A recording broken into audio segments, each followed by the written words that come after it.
1985년 11월 9일 저녁 7시 30분 벨기에 알스트의 데라이즈 슈퍼마켓. 토요일 저녁장을 보러 나온 가족들로 매장 안은 평소보다 훨씬 붐비고 있었습니다.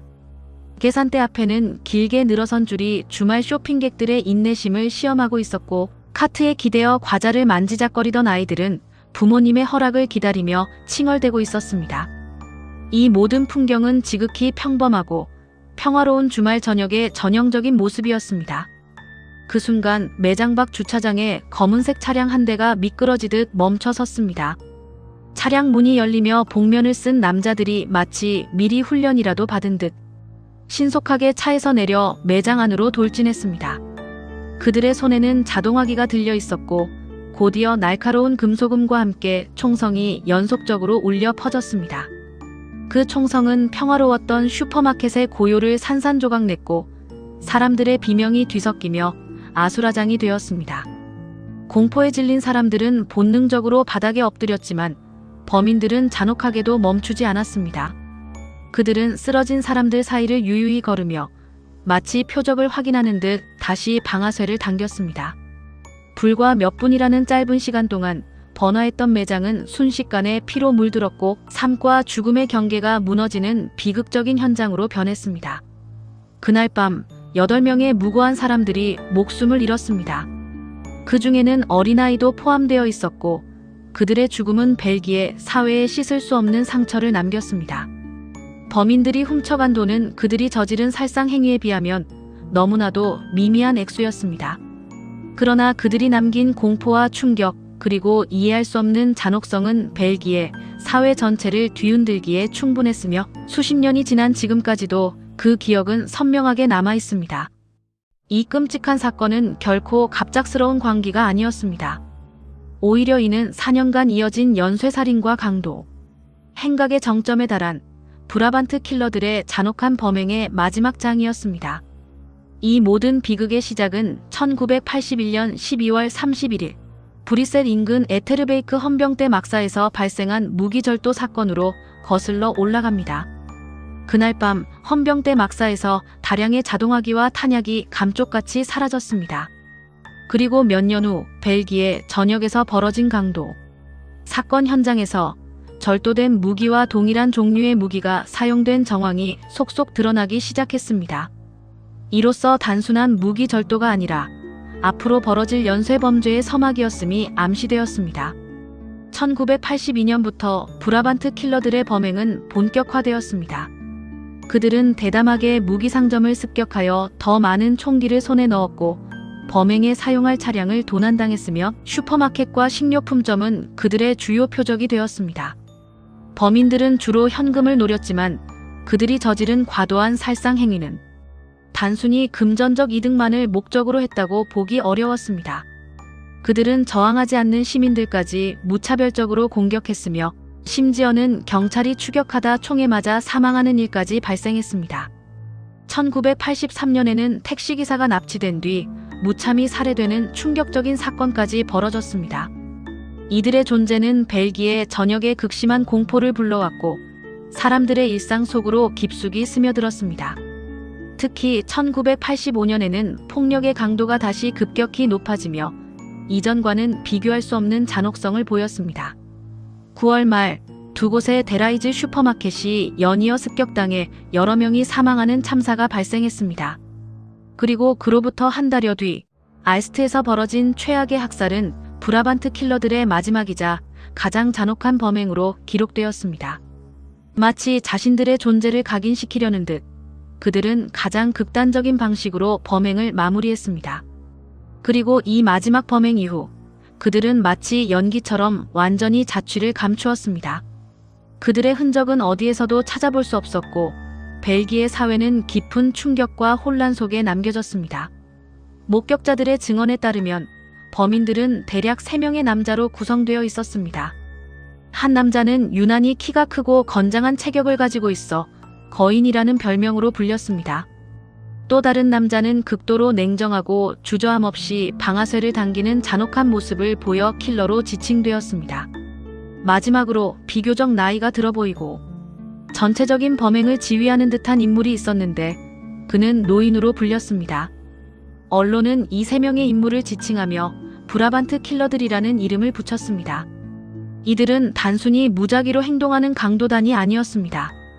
그들의 움직임은 마치 군사훈련을 받은 특수부대원처럼 조직적이고 체계적이었습니다. 각자의 역할이 명확히 분담되어 있었고 범행에 대한 계획은 매우 치밀했으며 사격은 놀랍도록 정확했습니다. 범행 자체는 짧고 신속하게 진행되었고 범행 후의 도주 또한 사전에 철저히 계획된 듯 빠르고 효율적이었습니다. 이러한 특징들 때문에 단순 강도단이 아니라 고도로 훈련된 조직적인 집단일 가능성이 강력하게 제기되었습니다.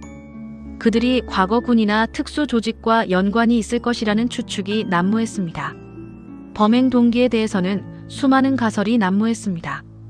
일각에서는 극우 성향의 조직이 벨기에 사회의 혼란을 조성하고 국가 시스템에 대한 불신을 조장하려 했다는 주장이 제기되었습니다. 또 다른 가설로는 냉전 시기 비밀 네트워크, 즉 스테이 비하인드 작전과 같은 서방 정보기관의 비밀 조직과의 연관성을 의심하는 시선도 있었습니다. 혹은 단순히 폭력 자체에 집착하고 그 과정에서 쾌락을 느끼는 사이코패스적 범죄 집단이라는 분석도 있었습니다. 그러나 그 어떤 가설도 결정적인 증거로 확정되지 못했습니다. 그들은 왜 그토록 잔혹하게 무고한 사람들을 살해했으며 무엇을 얻으려 했던 것일까요?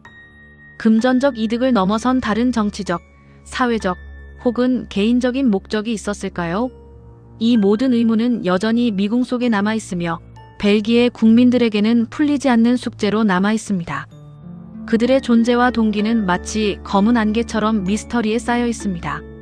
브라반트 킬러 사건은 벨기에 역사상 최대 규모의 수사로 확대되었습니다.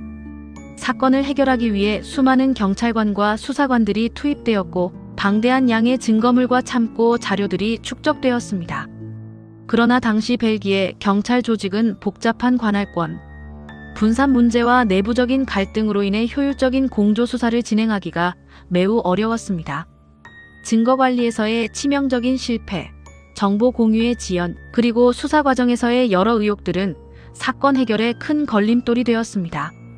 이러한 문제점들은 브라반트 킬러 사건이 장기 미제로 남게 된 주요 원인 중 하나로 지목됩니다. 아이러니하게도 이 사건은 결국 벨기에 경찰 시스템 전반에 대한 대대적인 개혁의 계기가 되었습니다. 그만큼 브라반트 킬러들을 잡지 못한 수사 실패는 국가적 차원의 깊은 상처로 남았고 벨기에 국민들에게는 정부와 사법 시스템에 대한 불신을 심어주었습니다. 40년이 넘는 시간 동안 수사는 계속되었고 여러 차례 공소시효 연장과 재수사가 이루어졌지만 확실한 결론은 끝내 도출되지 못했습니다. 최근 이 오래된 미제 사건에 대한 수사가 사실상 종결 단계에 들어섰다는 발표가 있었습니다. 2024년 6월 벨기에 검찰은 브라반트 킬러 살인 사건에 대한 수사를 공식적으로 종료한다고 발표했습니다. 40년이 넘는 끈질긴 수사에도 불구하고 범인을 특정하거나 체포하지 못하고 결국 미제 사건으로 남게 된 것입니다. 물론 그 과정에서 수많은 용의자들이 지목되었고 한때 사건 해결에 대한 희망을 품게 했던 인물도 있었습니다. 2023년 1월 벨기에에서 28명을 살해한 혐의를 받는 로버트 베이저라는 인물이 태국 파타야에서 비자 문제로 체포되는 사건이 발생했습니다. 그는 1980년대 슈퍼마켓 공격에 연루된 갱단과 관련이 있다는 의혹을 받아왔고 그의 체포는 이 오래된 미제 사건의 실마리를 푸는 중요한 전환점이 될 것이라는 큰 기대를 모았습니다. 그러나 그는 자신의 혐의를 강력히 부인했으며 결국 결정적인 증거가 부족하여 그의 혐의는 입증되지 못했습니다. 검찰의 수사 종료 선언은 피해자, 가족들에게는 또 다른 좌절감과 깊은 상실감을 안겨주었습니다. 그들은 여전히 진실 규명과 범인 처벌을 요구하며 목소리를 높이고 있지만 현실은 녹록지 않습니다. 사건의 진실은 점점 더 미궁 속으로 빠져들고 있으며 피해자 가족들의 고통은 끝없이 이어지고 있습니다. 1981년부터 1985년까지 벨기에를 공포에 떨게 했던 이 연쇄 범죄로 인해 28명의 무고한 시민들이 목숨을 잃었고 공식적인 집계 방식에 따라 차이는 있지만 수십 명이 심각한 부상을 입었습니다. 이 숫자는 단순히 기록으로만 남은 것이 아니라 그들 각자의 삶과 가족들에게 지울 수 없는 상처를 남겼습니다. 범인들의 잔혹한 행각은 벨기에 사회 전반에 걸쳐 깊은 트라우마를 안겨주었고 국민들은 더 이상 안전하다고 느끼지 못하게 되었습니다.